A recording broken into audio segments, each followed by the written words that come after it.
Benipal show ਵਿੱਚ ਦਵਿੰਦਰ ਸਿੰਘ ਬੈਨੀਪਾਲ ਵੱਲੋਂ ਤੁਹਾਡਾ ਸਭਨਾਂ ਦਾ ਹਾਰਦਿਕ ਸਵਾਗਤ। ਤੁਹਾਨੂੰ ਸਭਨਾਂ ਨੂੰ ਪਿਆਰ ਤੇ ਸਤਿਕਾਰ ਸਹਿਤ ਸਤਿ ਸ਼੍ਰੀ ਅਕਾਲ। ਦੋਸਤੋ, ਅੱਜ ਦੇ ਪ੍ਰੋਗਰਾਮ ਦੇ ਵਿੱਚ ਜਿਹੜੀਆਂ ਖਬਰਾਂ ਨੂੰ ਆਧਾਰ ਬਣਾ ਕੇ ਗੱਲਬਾਤ ਕਰਾਂਗੇ, ਪਹਿਲਾਂ ਉਹ ਖਬਰਾਂ ਦੀ ਜਾਣਕਾਰੀ ਮੈਂ ਤੁਹਾਡੇ ਨਾਲ ਸਾਂਝੀ ਕਰਨੀ ਚਾਹੁੰਦਾ।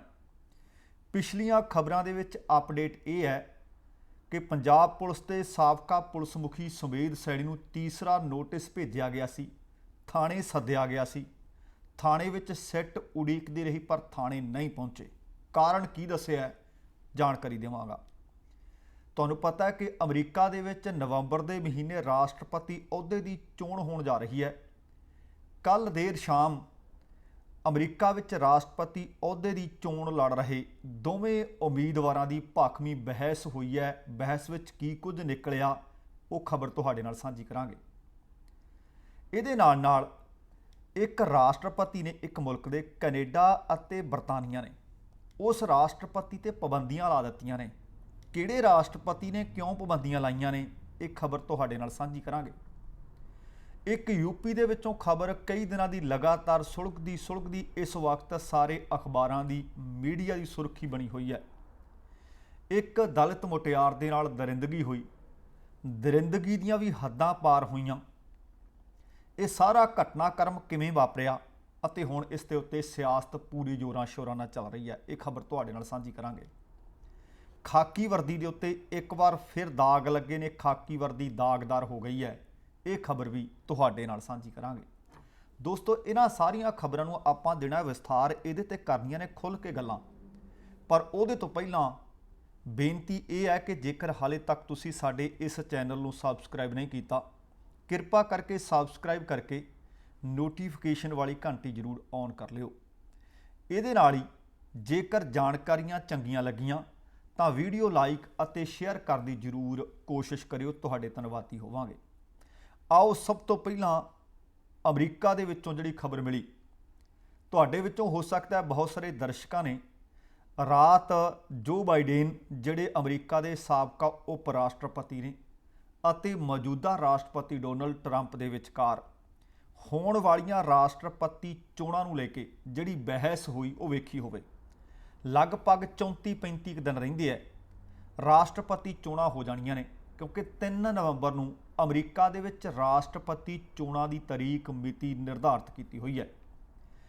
ਇਹਨਾਂ ਮੁਲਕਾਂ ਦੇ ਵਿੱਚ ਖੂਬਸੂਰਤੀ ਇਹ ਹੈ ਕਿ ਜਿਹੜੇ ਵੀ ਵਿਅਕਤੀ ਚੋਣ ਲੜ ਰਹੇ ਹੋਣ ਉਹਨਾਂ ਨੂੰ ਇੱਕੋ ਹੀ ਫਰੰਟ ਤੇ ਲਿਆ ਕੇ ਬਹਿਸ ਭਾਖਵੀਂ ਕਰਵਾਈ ਜਾਂਦੀ ਹੈ।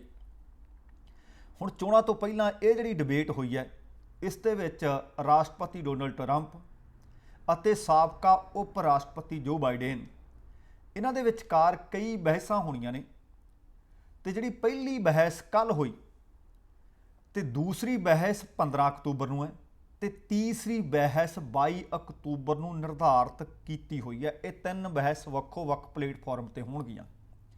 ਹੁਣ ਜਿਹੜੀ ਬੀਤੀ ਰਾਤ ਬਹਿਸ ਹੋਈ ਹੈ ਉਹਦੇ ਵਿੱਚ ਕੀ ਕੁਝ ਪਾਇਆ, ਕੀ ਕੱਢਿਆ ਗਿਆ ਤੇ ਦੋਵਾਂ ਦੀ ਆਪਸੀ ਲੈਂਗੁਏਜ ਕੀ ਸੀ, ਲੋਕਾਂ ਨੂੰ ਪ੍ਰਭਾਵਿਤ ਕੀਤਾ ਜਾਂ ਨਹੀਂ ਕੀਤਾ, ਇਹ ਖਬਰ, ਇਹ ਜਾਣਕਾਰੀ ਤੁਹਾਡੇ ਨਾਲ ਸਾਂਝੀ ਕਰਨੀ ਹੈ। ਕਿਉਂਕਿ ਜਿਹੜੇ ਇਹ ਬਹਿਸ ਕਰਵਾਈ ਜਾਂਦੀ ਹੈ, ਡਿਬੇਟਸ ਕਰਵਾਈਆਂ ਜਾਂਦੀਆਂ ਨੇ, ਅਸਲ ਦੇ ਵਿੱਚ ਬਹੁਤ ਸਾਰੇ ਵੋਟਰ ਹੋਣਗੇ ਜਿਹੜੇ ਪੱਕੇ ਡੈਮੋਕ੍ਰੇਟ ਨੇ, ਬਹੁਤ ਸਾਰੇ ਵੋਟਰ ਹੋਣਗੇ ਜਿਹੜੇ ਪੱਕੇ ਰਿਪਬਲਿਕਨ ਨੇ, ਭਾਵ ਕਿਸੇ ਪਾਰਟੀ ਦੇ ਨਾਲ ਉਹ ਬੱਝੇ ਹੋਏ ਨੇ, ਜੁੜੇ ਹੋਏ ਨੇ।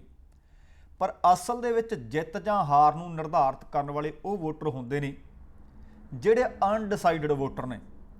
ਉਹਨਾਂ ਨੇ ਕਿਸੇ ਵੀ ਵਿਅਕਤੀ ਦੀ ਬਹਿਸ ਸੁਣਨ ਤੋਂ ਬਾਅਦ, ਡਿਬੇਟ ਸੁਣਨ ਤੋਂ ਬਾਅਦ ਫੈਸਲਾ ਕਰਨਾ ਹੁੰਦਾ ਕਿ ਅਸੀਂ ਕਿਹੜੀ ਪਾਰਟੀ ਜਾਂ ਕਿਹੜੇ ਉਮੀਦਵਾਰ ਦੇ ਹੱਕ ਵਿੱਚ ਆਪਣੇ ਵੋਟ ਦਾ ਇਸਤੇਮਾਲ ਕਰੀਏ। ਹੁਣ ਇਹ ਜਿਹੜਾ ਰਾਤ ਦੀ ਡਿਬੇਟ ਦਾ ਪ੍ਰਬੰਧ ਕੀਤਾ ਗਿਆ ਸੀ, ਇੱਕ ਵੱਡੇ ਟੀਵੀ ਚੈਨਲ ਵੱਲੋਂ ਕਰਵਾਈ ਗਈ। ਜਨਮਤ ਤੈਅ ਕਰਨ ਦੇ ਵਿੱਚ ਇਸ ਬਹਿਸ ਦੀ ਅਹਿਮ ਭੂਮਿਕਾ ਹੋਏਗੀ। ਹੁਣ ਚੋਣਾਂ ਤੋਂ ਪਹਿਲਾਂ ਇਹ ਪਹਿਲੀ ਰਾਸ਼ਟਰਪਤੀ ਅਹੁਦੇ ਦੇ ਉਮੀਦਵਾਰਾਂ ਦੀ ਬਹਿਸ, ਤੇ ਬਹਿਸ ਤੋਂ ਬਾਅਦ ਤੁਰੰਤ ਸਰਵੇਖਣ ਵੀ ਆ ਗਿਆ ਕਿ ਰਾਸ਼ਟਰਪਤੀ ਡੋਨਲਡ ਟਰੰਪ ਇਸ ਬਹਿਸ ਤੋਂ ਬਾਅਦ ਇਸ ਅਹੁਦੇ ਦੀ ਹੋ ਰਹੀ ਚੋਣ ਦੇ ਵਿੱਚ ਪਛੜਦੇ ਨਜ਼ਰ ਆ ਰਹੇ ਨੇ। ਹੁਣ CBS ਨਿਊਜ਼ ਦੇ ਸਰਵੇਖਣ ਦੇ ਵਿੱਚ 48%, 48% ਲੋਕਾਂ ਨੇ ਕਿਹਾ ਕਿ ਜੋ ਬਾਈਡਨ ਨੇ ਬਹਿਸ ਵਿੱਚ ਜਿੱਤ ਦਰਜ ਕੀਤੀ ਹੈ। 41% ਲੋਕਾਂ ਨੇ ਮੰਨਿਆ ਕਿ ਮੌਜੂਦਾ ਰਾਸ਼ਟਰਪਤੀ ਟਰੰਪ ਬਹਿਸ ਵਿੱਚ ਬਾਜ਼ੀ ਮਾਰ ਗਏ ਨੇ। ਇਸ ਸਰਵੇਖਣ ਦੇ ਵਿੱਚ ਜਿਹੜੇ ਲੋਕਾਂ ਨੇ ਬਹਿਸ ਦੇਖੀ ਹੈ ਉਹਨਾਂ ਵਿੱਚੋਂ 10 ਦੇ ਵਿੱਚੋਂ 8 ਵਿਅਕਤੀਆਂ ਨੇ ਇਹ ਕਿਹਾ ਕਿ ਬਹਿਸ ਪੂਰੀ ਤਰ੍ਹਾਂ ਡਿਬੇਟ ਪੂਰੀ ਤਰ੍ਹਾਂ ਫੁੱਲ ਆਫ ਨੈਗੇਟਿਵ ਸੀ। ਰਾਸ਼ਟਰਪਤੀ ਦੀ ਬਹਿਸ ਦੇਖਣ ਤੋਂ ਬਾਅਦ ਚੰਗਾ ਜਾਂ ਖਰਾਬ ਇਹ ਕਿਵੇਂ ਮਹਿਸੂਸ ਕੀਤਾ ਗਿਆ, ਇਹ ਸਵਾਲ ਵੀ ਆਮ ਦਰਸ਼ਕਾਂ ਨੂੰ, ਆਮ ਲੋਕਾਂ ਨੂੰ ਕੀਤਾ ਗਿਆ। 69% ਲੋਕਾਂ ਨੇ, ਭਾਵ 69% ਲੋਕਾਂ ਨੇ ਇਸ ਸੰਬੰਧੀ ਆਪਣੀ ਨਾਰਾਜ਼ਗੀ ਪ੍ਰਗਟਾਈ ਹੈ। ਬਹਿਸ ਦੇਖਣ ਵਾਲੇ ਦਰਸ਼ਕਾਂ ਦੀ ਪ੍ਰਤੀਕਿਰਿਆ ਅਜਿਹੇ ਸਮੇਂ ਵਿੱਚ ਸਾਹਮਣੇ ਆਈ ਹੈ ਜਦੋਂ ਦੋਵਾਂ ਹੀ ਨੇਤਾਵਾਂ ਨੇ ਬਹਿਸ ਦੇ ਵਿੱਚ ਵੇਖਿਆ ਕਿ ਤਣਾਅਪੂਰਨ ਬਹਿਸ ਰਹੀ ਹੈ। ਦੋਵੇਂ ਤਣਾਅ ਦੇ ਵਿੱਚ ਨਜ਼ਰ ਆ ਰਹੇ ਸੀ। ਦੋਵੇਂ ਲੀਡਰ ਜਦੋਂ ਬਹਿਸ ਕਰ ਰਹੇ ਸੀ ਇੱਕ ਦੂਸਰੇ ਨੂੰ ਵਿਚਕਾਰੋਂ ਕੱਟਦੇ ਵੀ ਨਜ਼ਰ ਆਏ। ਸ਼ਾਇਦ ਜੋ ਬਾਈਡਨ ਸਾਹਿਬ ਤਾਂ ਲੋਕਾਂ ਨੇ ਪਹਿਲੀ ਵਾਰੀ ਇੰਜ ਕਰਦੇ ਵੇਖੇ ਹੋਣ, ਪਰ ਰਾਸ਼ਟਰਪਤੀ ਟਰੰਪ ਸਾਹਿਬ ਦਾ ਲਗਭਗ ਸੁਭਾਅ ਇਸੇ ਤਰ੍ਹਾਂ ਦਾ। ਜਦੋਂ ਪਿਛਲੀ ਵਾਰੀ ਰਾਸ਼ਟਰਪਤੀ ਚੋਣ ਤੋਂ ਪਹਿਲਾਂ ਡਿਬੇਟਸ ਹੋਈਆਂ ਸਨ ਹਿਲਰੀ ਕਲਿੰਟਨ ਦੇ ਨਾਲ, ਉਦੋਂ ਜਾਂ ਤਾਂ ਉਹਨਾਂ ਦੀ ਗੱਲ ਸੁਣਦੇ ਨਹੀਂ ਸੀ, ਜਦੋਂ ਉਹ ਬੋਲਣ ਲੱਗਦੇ ਸੀ ਤਾਂ ਫੇਕ ਗੱਲ ਕਰਦੇ ਰਹਿੰਦੇ ਸੀ। ਤੇ ਇਸੇ ਤਰ੍ਹਾਂ ਹੁਣ ਵੀ ਜਦੋਂ ਇਹ ਵਾਈਟ ਹਾਊਸ ਦੇ ਵਿੱਚ ਬਹੁਤ ਸਾਰੇ ਪ੍ਰੈਸ ਸੰਮੇਲਨ ਕਰਦੇ ਆ, ਉਸ ਵਕਤ ਜਾਂ ਤਾਂ ਪੱਤਰਕਾਰਾਂ ਦੀ ਗੱਲ ਨਹੀਂ ਸੁਣਦੇ, ਜੇ ਉਹ ਸਵਾਲ ਕਰਦੇ ਆ ਤਾਂ ਉਹਨਾਂ ਦਾ ਜਵਾਬ ਨਹੀਂ ਦਿੰਦੇ। ਹੁਣ ਰਾਤ ਹੋਈ ਬਹਿਸ ਦੇ ਵਿੱਚ ਵੀ ਇੱਕ ਦੂਸਰੇ ਦੀ ਗੱਲ ਦੋਵੇਂ ਲੀਡਰ ਕੱਟਦੇ ਨਜ਼ਰ ਆਏ। ਇੱਕ ਸਮੇਂ ਤਾਂ ਸਥਿਤੀ ਇਹੋ ਜਿਹੀ ਬਣ ਗਈ ਸੀ ਜਦੋਂ ਜੋ ਬਾਈਡਨ ਸਾਹਿਬ ਵੀ ਭੜਕੇ, ਉਹਨਾਂ ਨੇ ਆਖਿਆ ਕਿ ਤੁਸੀਂ ਚੁੱਪ ਰਹੋਗੇ, ਤੇ ਟਰੰਪ ਨੂੰ ਉਹਨਾਂ ਨੇ ਇੱਥੋਂ ਤੱਕ ਆਖ ਦਿੱਤਾ ਕਿ ਅੱਜ ਤੱਕ ਦੇ ਜੇਕਰ ਅਮਰੀਕਾ ਨੂੰ ਸਭ ਤੋਂ ਭੈੜੇ ਜਾਂ ਖਰਾਬ ਰਾਸ਼ਟਰਪਤੀ ਮਿਲੇ ਨੇ ਤਾਂ ਉਹ ਰਾਸ਼ਟਰਪਤੀ ਟਰੰਪ ਮਿਲੇ ਨੇ। ਹੁਣ ਤੱਕ ਜੋ ਕੁਝ ਵੀ ਕੀਤਾ ਹੈ, ਜੋ ਕੁਝ ਵੀ ਕਹਿ ਰਹੇ ਨੇ, ਉਹ ਕਹਿੰਦੇ ਸਫੈਦ ਝੂਠ ਬੋਲ ਰਿਹਾ ਰਾਸ਼ਟਰਪਤੀ ਟਰੰਪ। ਉਹ ਕਹਿੰਦੇ ਮੈਂ ਇੱਥੇ ਇਹਨਾਂ ਦੇ ਝੂਠ ਦੱਸਣ ਵਾਸਤੇ ਨਹੀਂ ਆਇਆ। ਉਹ ਕਹਿੰਦੇ ਸਾਰੇ ਜਾਣਦੇ ਨੇ ਕਿ ਰਾਸ਼ਟਰਪਤੀ ਟਰੰਪ ਇੱਕ ਝੂਠੇ ਇਨਸਾਨ ਨੇ। ਜੋ ਬਾਈਡਨ ਅਤੇ ਰਾਸ਼ਟਰਪਤੀ ਟਰੰਪ ਦੋਵਾਂ ਨੇ ਇੱਕ ਦੂਸਰੇ ਦੇ ਪਰਿਵਾਰ ਵੀ ਨਹੀਂ ਬਖਸ਼ੇ। ਇਸ ਡਿਬੇਟ ਦੇ ਵਿੱਚ ਪਰਿਵਾਰਾਂ ਤੇ ਵੀ ਨਿਸ਼ਾਨੇ ਵਿੰਨੇ ਗਏ। ਬਾਈਡਨ ਨੇ ਇੱਕ ਜਿਹੜੀ ਅਹਿਮ ਗੱਲ ਕੀਤੀ, ਉਹ ਲਗਭਗ ਹਰ ਇੱਕ ਅਮਰੀਕਨ ਵੀ ਇਸ ਵਕਤ ਮਹਿਸੂਸ ਕਰ ਰਿਹਾ।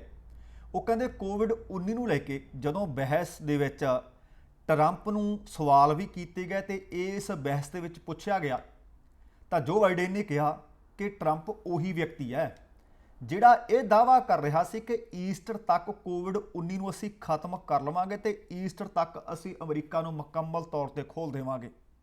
ਉਹ ਕਹਿੰਦੇ ਤੁਹਾਡੇ ਸਾਹਮਣੇ ਹੈ, ਈਸਟਰ ਲੰਘੇ ਨੂੰ ਕਿੰਨਾ ਸਮਾਂ ਹੋ ਗਿਆ ਕਿ ਅਮਰੀਕਾ ਦੇ ਵਿੱਚੋਂ ਕੋਵਿਡ ਰਾਸ਼ਟਰਪਤੀ ਟਰੰਪ ਦੇ ਕਹਿਣ ਦੇ ਮੁਤਾਬਕ ਖਤਮ ਹੋ ਗਿਆ। ਕਹਿੰਦੇ ਦੇਖੋ ਕਿੱਡਾ ਵੱਡਾ ਝੂਠਾ ਬੰਦਾ। ਉਹਨਾਂ ਨੇ ਇਹ ਵੀ ਦੱਸਿਆ ਕਿ ਕੋਵਿਡ-19 ਨਾਲ ਵੱਡੀ ਗਿਣਤੀ ਵਿੱਚ ਲੋਕ ਮਰੇ ਵੀ ਨੇ। ਸਭ ਤੋਂ ਵੱਧ ਕੋਵਿਡ-19 ਦੀ ਮਾਰ ਅਮਰੀਕਨ ਲੋਕਾਂ ਨੇ ਝੱਲੀ ਹੈ। ਉਹ ਕਹਿੰਦੇ ਜੇਕਰ ਚੰਗੇ ਤਰੀਕੇ ਨਾਲ, ਸਮਾਰਟ ਤਰੀਕੇ ਨਾਲ, ਤੇਜ਼ੀ ਨਾਲ ਕਦਮ ਚੁੱਕੇ ਗਏ ਹੁੰਦੇ ਨਾ ਤਾਂ ਸ਼ਾਇਦ ਅਮਰੀਕਾ ਦੀ ਕੋਵਿਡ-19 ਦੇ ਨਾਲ ਅੱਜ ਆਹ ਸਥਿਤੀ ਨਾ ਹੁੰਦੀ। ਤੇ ਇਸ ਚੀਜ਼ ਦਾ ਜ਼ਿੰਮੇਵਾਰ ਰਾਸ਼ਟਰਪਤੀ ਟਰੰਪ ਹੈ। ਤੇ ਦੂਸਰੇ ਪਾਸੇ ਟਰੰਪ ਨੂੰ ਜਦੋਂ ਇਹ ਆਖਿਆ ਗਿਆ ਕਿ ਅੱਜ ਤੱਕ ਦੇ ਸਭ ਤੋਂ ਭੈੜੇ ਰਾਸ਼ਟਰਪਤੀ ਨੇ, ਖਰਾਬ ਰਾਸ਼ਟਰਪਤੀ ਨੇ, ਇਸ ਦੋਸ਼ ਤੇ ਟਰੰਪ ਨੇ ਵੀ ਫਿਰ ਪਲਟਵਾਰ ਕੀਤਾ। ਰਾਸ਼ਟਰਪਤੀ ਟਰੰਪ ਨੇ ਬਾਈਡਨ ਨੂੰ ਕਿਹਾ ਕਿ ਤੁਸੀਂ ਨਹੀਂ ਚਾਹੁੰਦੇ ਸੀ ਕਿ ਕੋਵਿਡ ਨੂੰ ਦੇਖਦੇ ਹੋਏ ਚੀਨ ਲਈ ਸਾਨੂੰ ਆਪਣੇ ਦਰਵਾਜ਼ੇ ਬੰਦ ਕਰਨੇ ਚਾਹੀਦੇ ਨੇ, ਕਿਉਂਕਿ ਤੁਸੀਂ ਸਮਝਦੇ ਸੀ ਕਿ ਇਹ ਭਿਆਨਕ ਹੈ, ਇਹ ਮਾੜਾ ਹੈ। ਜਦੋਂ ਮਾਸਕ ਪਾਉਣ ਤੇ ਪੁੱਛਿਆ ਗਿਆ, ਮਾਸਕ ਪਾਉਣ ਦੇ ਸਵਾਲ ਤੇ ਰਾਸ਼ਟਰਪਤੀ ਟਰੰਪ ਸਾਹਿਬ ਕਹਿੰਦੇ ਜਦੋਂ ਮੈਨੂੰ ਲੋੜ ਮਹਿਸੂਸ ਹੁੰਦੀ ਹੈ ਤਾਂ ਮੈਂ ਮਾਸਕ ਪਾ ਲੈਣਾ, ਮੈਂ ਕੋਈ ਜੋ ਬਾਈਡਨ ਥੋੜ੍ਹੀ ਹਾਂ ਕਿ ਹਰ ਵੇਲੇ ਮਾਸਕ ਪਾਈ ਰੱਖਾਂ। ਰਾਸ਼ਟਰਪਤੀ ਟਰੰਪ ਨੇ ਕਿਹਾ ਕਿ ਜੇਕਰ ਬਾਈਡਨ ਰਾਸ਼ਟਰਪਤੀ ਹੁੰਦੇ ਤਾਂ ਅਮਰੀਕਾ ਦੇ ਵਿੱਚ ਘੱਟੋ ਘੱਟ 2 ਮਿਲੀਅਨ ਤੋਂ ਜ਼ਿਆਦਾ, ਭਾਵ 20 ਲੱਖ ਲੋਕ ਤੋਂ ਜ਼ਿਆਦਾ ਲੋਕ ਹੁਣ ਤੱਕ ਮਰੇ ਹੁੰਦੇ। ਹੁਣ ਜਦੋਂ ਇਹ ਗੱਲ ਆਮ ਲੋਕਾਂ ਦੇ ਸਾਹਮਣੇ ਰੱਖੀ ਗਈ ਜਾਂ ਇਹ ਲੋਕ ਸਾਹਮਣੇ, ਬਹੁਤ ਸਾਰੇ ਲੋਕ ਤਾਂ ਟੀਵੀ ਚੈਨਲਸ ਦੇ ਵੇਖਦੇ ਹੱਸ ਰਹੇ ਸੀ। ਤੇ ਦੂਸਰੇ ਪਾਸੇ ਗੱਲ ਇਹ ਕਿ ਜਿਹੜੇ ਬੰਦੇ ਡਿਬੇਟ ਨੂੰ, ਇਹਨਾਂ ਨੂੰ ਸਵਾਲ ਪੁੱਛ ਰਹੇ ਸੀ, ਮੀਡੀਏਟਰ ਸਨ, ਉਹਨਾਂ ਨੇ ਰਾਸ਼ਟਰਪਤੀ ਟਰੰਪ ਸਾਹਿਬ ਨੂੰ ਇੱਥੋਂ ਤੱਕ ਆਖ ਦਿੱਤਾ ਕਿ ਮੈਨੂੰ ਲੱਗਦਾ ਕਿ ਤੁਹਾਨੂੰ ਮੇਰੇ ਵਾਲੀ ਸੀਟ ਤੇ ਆ ਕੇ ਬੈਠ ਜਾਣਾ ਚਾਹੀਦਾ, ਕਿਉਂਕਿ ਸਵਾਲ ਤਾਂ ਤੁਸੀਂ ਕਰੀ ਜਾ ਰਹੇ ਹੋ। ਕਿਉਂਕਿ ਡਿਬੇਟ ਜਦੋਂ ਕਿਸੇ ਚੈਨਲ ਵੱਲੋਂ ਕਰਵਾਈ ਜਾਂਦੀ ਹੈ ਉਹਦਾ ਕੋਈ ਵਿਧੀ ਵਿਧਾਨ ਹੈ, ਪਰ ਰਾਸ਼ਟਰਪਤੀ ਟਰੰਪ ਸਾਹਿਬ ਤੁਹਾਨੂੰ ਪਤਾ ਹੈ ਕਿ ਆਪਣੇ ਤਰੀਕੇ ਨਾਲ ਚੱਲਣ ਵਾਲੇ ਵਿਅਕਤੀ ਹੈ। ਹੁਣ ਅਗਲੀ ਖਬਰ ਜਿਹੜੀ ਮੈਂ ਤੁਹਾਡੇ ਨਾਲ ਸਾਂਝੀ ਕਰਨੀ ਚਾਹੁੰਦਾ ਹਾਂ, ਇੱਕ ਰਾਸ਼ਟਰਪਤੀ ਨੇ ਬੇਲਾਰੂਸ ਤੇ, ਉਹਦੇ ਤੇ 2 ਮੁਲਕਾਂ ਨੇ ਪਾਬੰਦੀਆਂ ਲਾ ਦਿੱਤੀਆਂ ਨੇ। ਪਾਬੰਦੀਆਂ ਲੱਗਣ ਦੇ ਕਾਰਨ ਕੀ ਨੇ ਉਹ ਮੈਂ ਤੁਹਾਡੇ ਨਾਲ ਜ਼ਰੂਰ ਸਾਂਝੀ ਜਾਣਕਾਰੀ ਕਰਨੀ ਚਾਹੁੰਦਾ। ਅਸਲ ਦੇ ਵਿੱਚ ਬੇਲਾਰੂਸ ਦੇ ਰਾਸ਼ਟਰਪਤੀ ਅਲੈਗਜ਼ੈਂਡਰ ਲੁਕਾਸ਼ੈਂਕੋ ਉਹਨਾਂ ਦੇ ਖਿਲਾਫ ਸਾਡੇ ਇਸ ਮੁਲਕ ਕੈਨੇਡਾ ਨੇ ਵੀ ਅਤੇ ਬਰਤਾਨੀਆ ਨੇ ਵੀ ਖੁੱਲ੍ਹ ਕੇ ਸਾਹਮਣੇ ਆ ਕੇ ਉਸ ਦੀ ਮੁਖਾਲਫਤ ਕਰ ਦਿੱਤੀ ਹੈ। ਬਰਤਾਨੀਆ ਅਤੇ ਕੈਨੇਡਾ ਦੋਵੇਂ ਮੁਲਕਾਂ ਨੇ ਆਖਿਆ ਕਿ ਮਨੁੱਖੀ ਅਧਿਕਾਰਾਂ ਦੀ ਉਲੰਘਣਾ ਤੇ ਲੁਕਾਸ਼ੈਂਕੋ, ਉਹਨਾਂ ਦੇ ਪੁੱਤ ਅਤੇ ਨਾਲ 7 ਹੋਰ ਉੱਚ ਅਹੁਦੇਦਾਰ ਨੇ, ਅਧਿਕਾਰੀ ਨੇ, ਜਿਨ੍ਹਾਂ ਨੂੰ ਕੈਨੇਡਾ ਅਤੇ ਬਰਤਾਨੀਆ ਨੇ ਬੈਨ ਕਰ ਦਿੱਤਾ, ਪਾਬੰਦੀਆਂ ਲਾ ਦਿੱਤੀਆਂ ਨੇ। ਇਹ ਬੈਨ ਦੇ ਵਿੱਚ, ਇਹਨਾਂ ਪਾਬੰਦੀਆਂ ਦੇ ਵਿੱਚ ਇਹਨਾਂ ਮੁਲਕਾਂ ਦੀ ਯਾਤਰਾ ਦੇ ਉੱਤੇ ਵੀ ਲੁਕਾਸ਼ੈਂਕੋ, ਰਾਸ਼ਟਰਪਤੀ ਲੁਕਾਸ਼ੈਂਕੋ ਦੇ ਪੁੱਤਰ ਵਿਕਟਰ ਲੁਕਾਸ਼ੈਂਕੋ ਅਤੇ 7 ਹੋਰ ਵੱਡੇ ਅਧਿਕਾਰੀ ਨੇ, ਜਿਨ੍ਹਾਂ ਤੇ ਇਹ ਯਾਤਰਾ ਦੀਆਂ ਪਾਬੰਦੀਆਂ ਦੇ ਨਾਲ ਨਾਲ ਜਾਇਦਾਦ ਜ਼ਬਤ ਕਰਨ ਵਰਗੇ ਕਦਮ ਵੀ ਚੁੱਕ ਲੈ ਗਏ ਨੇ। ਅਸਲ ਦੇ ਵਿੱਚ ਬੇਲਾਰੂਸ ਦੇ ਵਿੱਚ ਜਦੋਂ ਰਾਸ਼ਟਰਪਤੀ ਦੀਆਂ ਚੋਣਾਂ ਹੋਈਆਂ ਤੇ ਚੋਣ ਬੜੀ ਵਿਵਾਦਤ ਰਹੀ। ਬੇਲਾਰੂਸ ਦੇ ਲੋਕ ਵੀ ਸੜਕਾਂ ਤੇ ਨੇ, ਇਸ ਚੀਜ਼ ਦਾ ਹਾਲੇ ਤੱਕ ਵਿਰੋਧ ਕਰ ਰਹੇ ਨੇ, ਪ੍ਰਦਰਸ਼ਨ ਹੋ ਰਹੇ ਨੇ ਕਿ ਸਾਡੇ ਨਾਲ ਗਲਤ ਸਲੂਕ ਹੋ ਰਿਹਾ ਹੈ ਤੇ ਇਸ ਚੋਣ ਦੇ ਵਿੱਚ ਵੱਡੇ ਪੱਧਰ ਤੇ ਧਾਂਦਲੀਆਂ ਹੋਈਆਂ ਨੇ। ਇਹਨਾਂ ਹੀ ਚੀਜ਼ਾਂ ਨੂੰ ਲੈ ਕੇ ਬਰਤਾਨੀਆ ਤੇ ਕੈਨੇਡਾ ਨੇ ਪਾਬੰਦੀਆਂ ਲਾ ਦਿੱਤੀਆਂ ਨੇ। ਬਰਤਾਨੀਆ ਦੇ ਵਿਦੇਸ਼ ਮੰਤਰੀ ਨੇ ਡੋਮਿਨਿਕ ਰੌਬ, ਉਹਨਾਂ ਨੇ ਕਿਹਾ ਹੈ ਕਿ ਬਰਤਾਨੀਆ ਅਤੇ ਕੈਨੇਡਾ ਨੇ ਪਾਬੰਦੀਆਂ ਲਗਾ ਕੇ ਲੁਕਾਸ਼ੈਂਕੋ ਦੇ ਹਿੰਸਕ ਅਤੇ ਫਰਜ਼ੀ ਸ਼ਾਸਨ ਨੂੰ ਸਪਸ਼ਟ ਸ਼ੀਸ਼ਾ ਦਿਖਾ ਦਿੱਤਾ ਹੈ ਕਿ ਅਸੀਂ ਧੋਖਾ ਕਰਨ ਵਾਲਿਆਂ ਦੇ ਨਾਲ ਨਹੀਂ ਚੱਲ ਸਕਦੇ, ਅਸੀਂ ਮਨੁੱਖੀ ਅਧਿਕਾਰਾਂ ਦੀ ਉਲੰਘਣਾ ਕਰਨ ਵਾਲਿਆਂ ਦੇ ਨਾਲ ਨਹੀਂ ਤੁਰ ਸਕਦੇ। ਉਹ ਕਹਿੰਦੇ ਜਿਹੜੇ ਚੋਣ ਨਤੀਜੇ ਤੁਹਾਡੇ ਆਏ ਆ, ਅਸੀਂ ਇਹਨਾਂ ਨੂੰ ਵੀ ਸਵੀਕਾਰ ਨਹੀਂ ਕਰਦੇ, ਅਸੀਂ ਇਹਨਾਂ ਨੂੰ ਵੀ ਰੱਦ ਕਰਦੇ ਹਾਂ। ਸ਼ਾਇਦ ਤੁਹਾਨੂੰ ਯਾਦ ਹੋਵੇ ਕਿ ਬੇਲਾਰੂਸ ਦੇ ਵਿੱਚ ਰਾਸ਼ਟਰਪਤੀ ਚੋਣਾਂ ਦੇ ਦੌਰਾਨ ਐਡਾ ਵੱਡਾ ਘਪਲਾ ਹੋਇਆ ਕਿ ਉਸ ਦੇ ਵਿੱਚ ਲੁਕਾਸ਼ੈਂਕੋ ਨੇ 80% ਵੋਟਾਂ ਪ੍ਰਾਪਤ ਕੀਤੀਆਂ। ਅੱਜ ਤੱਕ ਕਦੇ ਇੰਝ ਹੋਇਆ ਹੀ ਨਹੀਂ ਕਿ ਕਿਸੇ ਵਿਅਕਤੀ ਨੂੰ 80% ਵੋਟਾਂ ਮਿਲੀਆਂ ਹੋਣ ਤੇ ਉਸਨੇ ਜਿੱਤ ਦਰਜ ਕੀਤੀ ਹੋਵੇ। ਜਦੋਂ ਉਹ ਨਤੀਜੇ ਸਾਹਮਣੇ ਆਏ ਤਾਂ ਬੇਲਾਰੂਸ ਦੇ ਲੋਕ ਸੜਕਾਂ ਤੇ ਉਤਰੇ, ਪ੍ਰਦਰਸ਼ਨ ਕਰ ਰਹੇ ਤੇ ਇਹ ਪ੍ਰਦਰਸ਼ਨਕਾਰੀਆਂ ਦੇ ਉੱਤੇ ਸਰਕਾਰ ਬਹੁਤ ਵਾਰੀ ਹਿੰਸਕ ਹੋਈ ਹੈ ਤੇ ਲੋਕਾਂ ਨੂੰ ਦਬਾਉਣ ਦੀਆਂ ਕੋਸ਼ਿਸ਼ਾਂ ਲਗਾਤਾਰ ਜਾਰੀ ਨੇ। ਤੇ ਇੱਕ ਪਾਸੇ ਲੋਕ ਸੜਕਾਂ ਤੇ ਨੇ, ਪ੍ਰਦਰਸ਼ਨ ਕਰ ਰਹੇ ਨੇ, ਚੋਣ ਨਤੀਜਿਆਂ ਨੂੰ ਮੰਨ ਰਹੇ, ਤੇ ਦੂਸਰੇ ਪਾਸੇ ਰਾਸ਼ਟਰਪਤੀ ਆਪਣੇ ਆਪ ਨੂੰ ਸੋਨ ਤਮਗਿਆਂ ਨਾਲ ਸਨਮਾਨਿਤ ਕਰਵਾ ਰਿਹਾ ਹੈ। ਤੇ ਜਿਨ੍ਹਾਂ ਪ੍ਰਦਰਸ਼ਨਕਾਰੀਆਂ ਨੂੰ ਦਬਾਉਣ ਵਿੱਚ ਰਾਸ਼ਟਰਪਤੀ ਦੀ ਮਦਦ ਕੀਤੀ ਸੀ, ਰਾਸ਼ਟਰਪਤੀ ਨੇ ਉਹ ਲੋਕਾਂ ਨੂੰ ਸੋਨੇ ਦੇ ਤਮਗੇ ਦਿੱਤੇ ਹੈ। ਹੁਣ ਜਦੋਂ ਇਸ ਤਰੀਕੇ ਦੇ ਨਾਲ ਇੱਕ ਪਾਸੇ ਲੋਕ ਪ੍ਰਦਰਸ਼ਨ ਕਰ ਰਹੇ ਹੋਣ ਤੇ ਜਿਹੜੇ ਪ੍ਰਦਰਸ਼ਨਕਾਰੀਆਂ ਦੇ ਉੱਤੇ ਹਿੰਸਾ ਕਰ ਰਹੇ ਹੋਣ, ਉਹਨਾਂ ਨੂੰ ਸੋਨ ਤਮਗਿਆਂ ਦੇ ਨਾਲ, ਗੋਲਡ ਮੈਡਲ ਨਾਲ ਸਨਮਾਨਿਤ ਕੀਤਾ ਜਾਵੇ, ਤੇ ਇਸ ਚੀਜ਼ ਨੂੰ ਲੈ ਕੇ ਬਰਤਾਨੀਆ ਅਤੇ ਕੈਨੇਡਾ ਨੇ ਆਪਣੀ ਨਾਰਾਜ਼ਗੀ ਇਸ ਤਰੀਕੇ ਨਾਲ ਪ੍ਰਗਟਾਈ ਹੈ ਕਿ ਇਹਦੇ ਉੱਤੇ ਪਾਬੰਦੀਆਂ ਲਾ ਦਿੱਤੀਆਂ ਨੇ।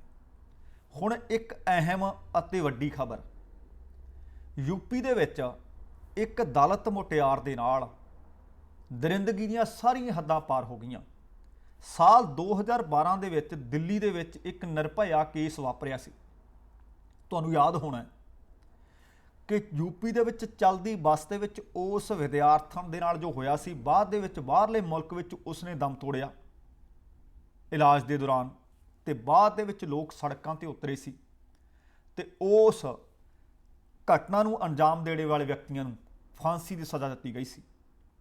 ਤੇ ਹੁਣ ਯੂਪੀ ਦੇ ਵਿੱਚ ਵੀ ਲਗਭਗ ਇਸੇ ਤਰ੍ਹਾਂ ਹੋਇਆ। ਯੂਪੀ ਦੇ ਹਾਥਰਸ ਦੇ ਵਿੱਚ ਲਗਭਗ 19-20 ਵਰ੍ਹਿਆਂ ਦੀ ਇੱਕ ਦਲਿਤ ਲੜਕੀ ਹੈ, ਉਹਦੇ ਨਾਲ ਸਮੂਹਿਕ ਜਬਰ ਜਨਾਹ ਹੋਇਆ, ਹੱਤਿਆ ਕੀਤੀ ਗਈ ਹੈ। ਤੇ ਹੁਣ ਰਾਸ਼ਟਰੀ ਮਨੁੱਖੀ ਅਧਿਕਾਰ ਕਮਿਸ਼ਨ ਨੇ ਵੀ ਸਖਤ ਨੋਟਿਸ ਲਿਆ। ਕਮਿਸ਼ਨ ਨੇ ਯੂਪੀ ਸਰਕਾਰ ਦੇ ਮੁੱਖ ਸਕੱਤਰ ਤੇ ਡੀਜੀਪੀ ਨੂੰ ਵੀ ਨੋਟਿਸ ਜਾਰੀ ਕਰਕੇ ਇੱਕ ਰਿਪੋਰਟ ਮੰਗ ਲਈ ਹੈ। ਉੱਥੇ ਹੀ ਰਾਸ਼ਟਰੀ ਮਹਿਲਾ ਕਮਿਸ਼ਨ ਨੇ ਵੀ ਪੁਲਿਸ ਦੇ ਰਵੱਈਏ ਤੇ ਸਵਾਲ ਚੁੱਕੇ ਆ ਅਤੇ ਇਹ ਪੁੱਛਿਆ ਕਿ ਸਾਨੂੰ ਇਹ ਦੱਸੋ ਕਿ ਇਸ ਤਰ੍ਹਾਂ ਦੀ ਕਿਹੜੀ ਆਫਤ ਆ ਗਈ ਸੀ ਕਿ ਇਸ ਮੁਟਿਆਰ ਦੀ ਮੌਤ ਤੋਂ ਬਾਅਦ ਰਾਤ ਨੂੰ 2:30 ਵਜੇ ਪਰਿਵਾਰ ਦੀ ਮਰਜ਼ੀ ਦੇ ਖਿਲਾਫ ਜਾ ਕੇ ਕੁੜੀ ਦਾ ਸੰਸਕਾਰ ਕੀਤਾ ਗਿਆ ਹੋਵੇ। ਹੁਣ ਕੁੜੀ ਨਾਲ ਦਰਿੰਦਗੀ ਦੀਆਂ ਵੀ ਹੱਦਾਂ ਪਾਰ ਹੋਈਆਂ। ਹਾਥਰਸ ਦੇ ਦਰਅਸਲ ਚੰਦਪਾ ਇਲਾਕੇ ਦੇ ਵਿੱਚ ਇਸ ਦਲਿਤ ਮੁਟਿਆਰ ਦੇ ਨਾਲ ਲਗਭਗ 14 ਸਤੰਬਰ ਨੂੰ ਉਹ ਆਪਣੀ ਮਾਂ ਦੇ ਨਾਲ ਖੇਤਾਂ ਦੇ ਵਿੱਚੋਂ ਹਰਾ ਚਾਰਾ ਲੈਣ ਗਈ ਸੀ। ਉਦੋਂ ਹੀ ਜਾਣਕਾਰੀ ਦੇ ਅਨੁਸਾਰ ਪਿੰਡ ਦੇ ਕੁਝ ਮੁੰਡੇ ਗਏ, ਜਵਾਨ ਗਏ, ਇਸ ਲੜਕੀ ਨੂੰ ਆਪਣੀ ਮਾਂ ਦੇ ਕੋਲੋਂ, ਉਸ ਕੋਲੋਂ ਲੜਕੀ ਨੂੰ ਚੁੱਕ ਲਿਆ ਗਿਆ, ਉਸ ਨਾਲ ਜ਼ਬਰ ਕੀਤਾ ਗਿਆ। ਇਸ ਲੜਕੀ ਦੀ ਜਿਹੜੀ ਹੁਣ ਮੌਤ ਦੇ ਮੂੰਹ ਵਿੱਚ ਚਲੀ ਗਈ ਹੈ ਤੇ ਧੱਕੇ ਨਾਲ ਉਸ ਦਾ ਸੰਸਕਾਰ ਵੀ ਕਰ ਦਿੱਤਾ ਗਿਆ। ਦੇਖੋ ਕਿੰਨੀਆਂ ਧੱਕੇਸ਼ਾਹੀਆਂ ਹੋਈਆਂ ਨੇ ਇਸ ਜ਼ਿੰਦਗੀ ਦੇ ਨਾਲ। ਕੁੱਟਮਾਰ ਕੀਤੀ ਗਈ, ਰੀੜ੍ਹ ਦੀ ਹੱਡੀ ਤੱਕ ਤੋੜ ਦਿੱਤੀ ਗਈ। ਇੱਥੋਂ ਤੱਕ ਵੀ ਖਬਰਾਂ ਮਿਲ ਰਹੀਆਂ ਨੇ ਕਿ ਦਰਿੰਦਗੀ ਦੀਆਂ ਸਾਰੀਆਂ ਹੱਦਾਂ ਪਾਰ ਕਰਦੇ ਹੋਏ ਲੜਕੀ ਦੀ ਜੀਭ ਕੱਟ ਦਿੱਤੀ ਗਈ। ਪਹਿਲਾਂ ਇਸ ਲੜਕੀ ਦਾ ਇਲਾਜ ਅਲੀਗੜ੍ਹ ਵਿੱਚ ਚੱਲਿਆ। ਫਿਰ ਜਦੋਂ ਅਲੀਗੜ੍ਹ ਦੇ ਵਿੱਚ ਇਸ ਲੜਕੀ ਦੀ ਹਾਲਤ ਵਿਗੜੀ, ਹਾਲਤ ਗੰਭੀਰ ਹੋ ਗਈ, ਤਾਂ ਦਿੱਲੀ ਦੇ ਸਫਦਰਜੰਗ ਹਸਪਤਾਲ ਦੇ ਵਿੱਚ ਇਸ ਦਾ ਇਲਾਜ ਚੱਲ ਰਿਹਾ ਸੀ, ਜਿੱਥੇ ਆ ਬੀਤੀ 29 ਤਰੀਕ ਨੂੰ ਮੰਗਲਵਾਰ ਵਾਲੇ ਦਿਨ ਇਸ ਲੜਕੀ ਨੇ ਦਮ ਤੋੜਿਆ। ਹੁਣ ਪਰਿਵਾਰ ਵਾਲੇ ਇਹ ਦੱਸਦੇ ਸੀ ਕਿ ਸਾਡੀ ਮਰਜ਼ੀ ਦੇ ਬਗੈਰ, ਸਾਨੂੰ ਪੁੱਛੇ ਤੋਂ ਬਗੈਰ ਕੁੜੀ ਦਾ ਪੋਸਟਮਾਰਟਮ ਕੀਤਾ ਗਿਆ ਤੇ ਅਸੀਂ ਹਲੇ ਧਰਨਾ ਦੇ ਕੇ ਹਸਪਤਾਲ ਦੇ ਬਾਹਰ ਬੈਠੇ ਹਾਂ ਤੇ ਕੁੜੀ ਦੀ ਲਾਸ਼ ਸਾਡੀ ਮਰਜ਼ੀ ਤੋਂ ਬਗੈਰ ਐਂਬੂਲੈਂਸ ਦੇ ਵਿੱਚ ਪਾ ਕੇ ਸਾਡੇ ਪਿੰਡ ਨੂੰ ਤੋੜ ਦਿੱਤੀ ਗਈ। ਹੁਣ ਇਸ ਮਾਮਲੇ ਦੇ ਉੱਤੇ ਯੂਪੀ ਸਰਕਾਰ ਨੇ ਇੱਕ ਸਿੱਟ ਦਾ ਗਠਨ ਕਰ ਦਿੱਤਾ ਹੈ। ਹੁਣ ਯੂਪੀ ਦੇ ਮੁੱਖ ਮੰਤਰੀ ਨੇ ਪ੍ਰਧਾਨ ਮੰਤਰੀ ਨਰਿੰਦਰ ਮੋਦੀ ਦੇ ਨਾਲ ਵੀ ਗੱਲਬਾਤ ਕੀਤੀ ਹੈ ਤੇ ਜਾਂ ਇਹ ਆਖਿਆ ਜਾ ਸਕਦਾ ਕਿ ਨਰਿੰਦਰ ਮੋਦੀ ਨੇ ਵੀ ਜਾਣਕਾਰੀ ਮਿਲ ਰਹੀ ਹੈ ਕਿ ਦਿੱਲੀ ਦੇ ਮੁੱਖ ਮੰਤਰੀ ਨਾਲ ਗੱਲਬਾਤ ਕੀਤੀ ਹੈ ਤੇ ਕਿਹਾ ਕਿ ਦੋਸ਼ੀ ਭਾਵੇਂ ਕੋਈ ਵੱਡਾ ਹੈ ਭਾਵੇਂ ਕੋਈ ਛੋਟਾ ਹੈ, ਕਾਰਵਾਈ ਸਖਤ ਕੀਤੀ ਜਾਵੇ। ਅਤੇ ਯੂਪੀ ਸਰਕਾਰ ਨੇ ਜਿੱਥੇ ਸਿੱਟ ਗਠਿਤ ਕੀਤੀ ਹੈ, ਉੱਥੇ ਗ੍ਰਹਿ ਸਕੱਤਰ ਭਗਵਾਨ ਸਵਰੂਪ ਦੀ ਅਗਵਾਈ ਵਾਲੀ 3 ਮੈਂਬਰੀ ਇਸ ਸਿੱਟ ਦੇ ਵਿੱਚ DIG ਚੰਦਰ ਪ੍ਰਕਾਸ਼ ਅਤੇ ਆਗਰਾ PAC ਦੀ ਸੈਨਾਪਤੀ ਪੂਨਮ ਉਹ ਮੈਂਬਰ ਸ਼ਾਮਲ ਕਰ ਦਿੱਤੇ ਗਏ ਨੇ। ਅਤੇ ਮੁੱਖ ਮੰਤਰੀ ਨੇ ਸਿੱਟ ਨੂੰ ਘਟਨਾ ਦੀ ਤਹਿ ਤੱਕ ਜਾਣ ਅਤੇ 7 ਦਿਨਾਂ ਦੇ ਵਿੱਚ ਆਪਣੀ ਰਿਪੋਰਟ ਸੌਂਪਣ ਦੇ ਨਿਰਦੇਸ਼ ਜਾਰੀ ਕਰ ਦਿੱਤੇ ਹੈ।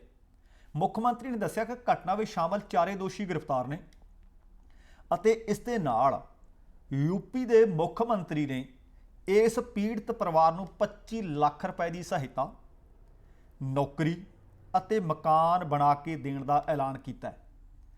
ਹੁਣ ਦਿੱਲੀ ਦੇ ਯੂਪੀ ਦੇ ਮੁੱਖ ਮੰਤਰੀ ਨੇ ਯੋਗੀ ਆਦਿੱਤਿਆਨਾਥ, ਭਾਵੇਂ ਉਹਨਾਂ ਨੇ ਪਰਿਵਾਰ ਦੇ ਵਾਸਤੇ ਇਹ ਵੱਡਾ ਐਲਾਨ ਕੀਤਾ ਹੈ, ਪਰ ਕੀ ਪਰਿਵਾਰ ਨੂੰ 25 ਲੱਖ ਰੁਪਏ ਦੀ ਇਸ ਰਾਸ਼ੀ ਦੇ ਨਾਲ, ਰਕਮ ਦੇ ਨਾਲ, ਉਹ ਜਿਹੜੀ ਜ਼ਿੰਦਗੀ ਦੇ ਨਾਲ ਦਰਿੰਦਗੀ ਹੋਈ ਹੈ, ਜਿਸ ਮੁਟਿਆਰ ਨੂੰ ਜਹਾਨੋਂ ਤੁਰਨਾ ਪੈ ਗਿਆ, ਕਿ ਉਹ ਵਾਪਸ ਆ ਜਾਏਗੀ।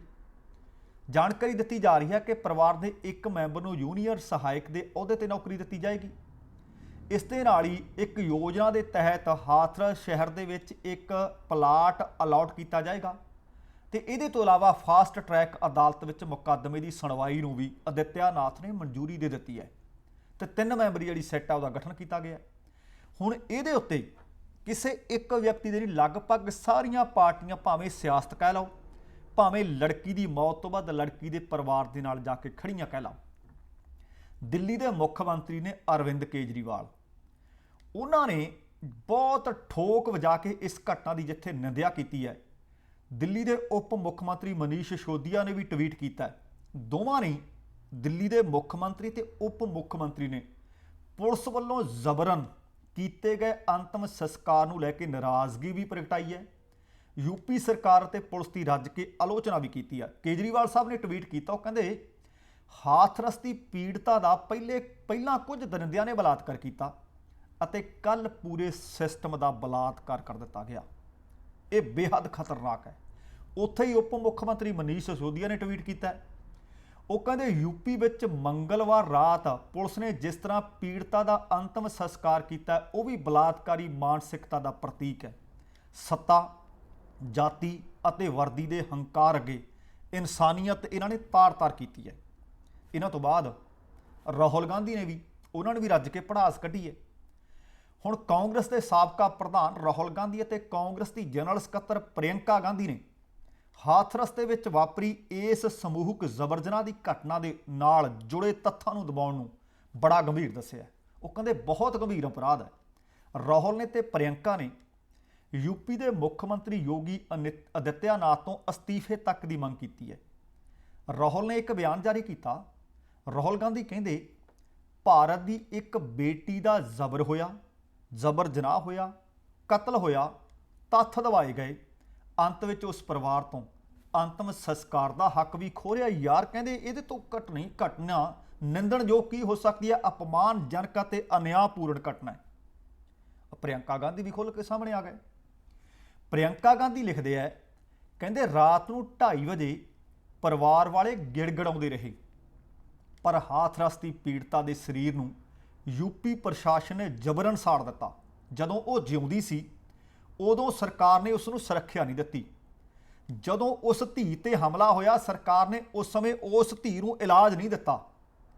ਜਦੋਂ ਉਹ ਧੀ, ਉਹ ਪੀੜਤਾ ਮੌਤ ਤੋਂ ਬਾਅਦ ਆਪਣੇ ਆਖਰੀ ਰਸਮਾਂ ਨਿਭਾਉਣੀਆਂ ਚਾਹੀਦੀਆਂ ਸੀ ਪਰਿਵਾਰ ਨੂੰ, ਤਾਂ ਪਰਿਵਾਰ ਵਾਲਿਆਂ ਤੋਂ ਬੇਟੀ ਦੇ ਅੰਤਿਮ ਸੰਸਕਾਰ ਦਾ ਹੱਕ ਵੀ ਖੋਹ ਲਿਆ।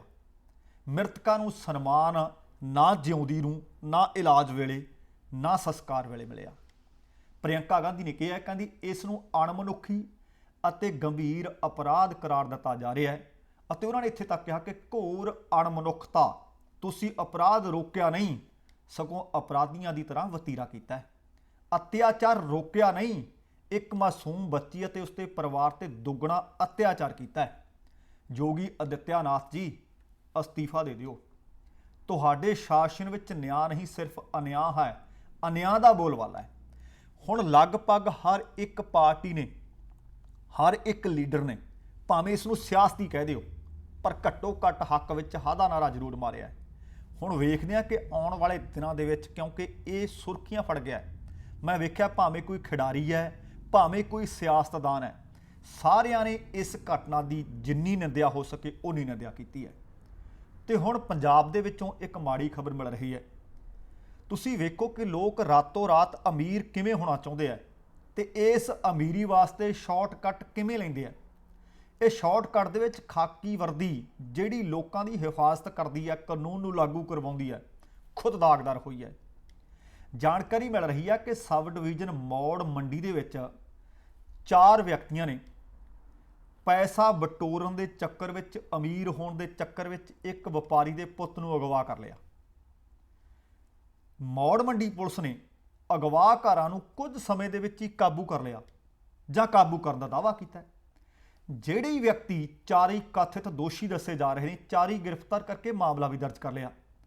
ਪਰ ਜਿਹੜੀ ਇਹਦੇ ਵਿੱਚ ਸਭ ਤੋਂ ਹੈਰਾਨੀ ਵਾਲੀ ਗੱਲ ਹੈ ਉਹ ਇਹ ਹੈ ਕਿ 4 ਦੋਸ਼ੀਆਂ ਦੇ ਵਿੱਚੋਂ 2 ਪੁਲਿਸ ਮੁਲਾਜ਼ਮ ਨੇ ਜਿਨ੍ਹਾਂ ਦੀ ਡਿਊਟੀ ਡੇਰਾ ਸਿਰਸਾ ਦੇ ਨਾਮ ਚਰਚਾ ਕਰ ਮੌੜ ਮੰਡੀ 'ਚ ਲੱਗੀ ਹੋਈ ਹੈ। ਮੌੜ ਮੰਡੀ ਪੁਲਿਸ ਦੀ ਹਿਰਾਸਤ ਵਿੱਚ ਇਹ 4 ਕਥਿਤ ਦੋਸ਼ੀ ਮੌੜ ਮੰਡੀ ਦੇ ਇੱਕ ਵਪਾਰੀ ਦੇ ਪੁੱਤਰ ਨੂੰ ਅਗਵਾ ਕਰਕੇ ਉਸ ਤੋਂ 5 ਲੱਖ ਰੁਪਏ ਲੈਣ ਦੀ ਸਾਜ਼ਿਸ਼ ਘੜੀ ਬੈਠੇ ਸੀ, ਜਿਸ ਨੂੰ ਮੌੜ ਮੰਡੀ ਪੁਲਿਸ ਨੇ ਕੁਝ ਸਮੇਂ ਦੇ ਵਿੱਚ ਨਾਕਾਮ ਕਰ ਦਿੱਤਾ ਹੈ। ਹੁਣ ਇਹ 4 ਨੌਜਵਾਨਾਂ ਵੱਲੋਂ ਦਿਨ ਦਿਹਾੜੇ ਇੱਕ ਵਪਾਰੀ ਦੇ ਪੁੱਤ ਨੂੰ ਉਸਦੇ ਘਰੋਂ ਗ੍ਰਿਫਤਾਰ ਕਰਨਾ, ਅਸਲ ਦੇ ਵਿੱਚ ਕਹਿੰਦੇ ਉਸ ਲੜਕੇ ਨੂੰ ਇਹਨਾਂ ਨੇ ਘਰ ਤੋਂ ਬਾਹਰ ਬੁਲਾਇਆ।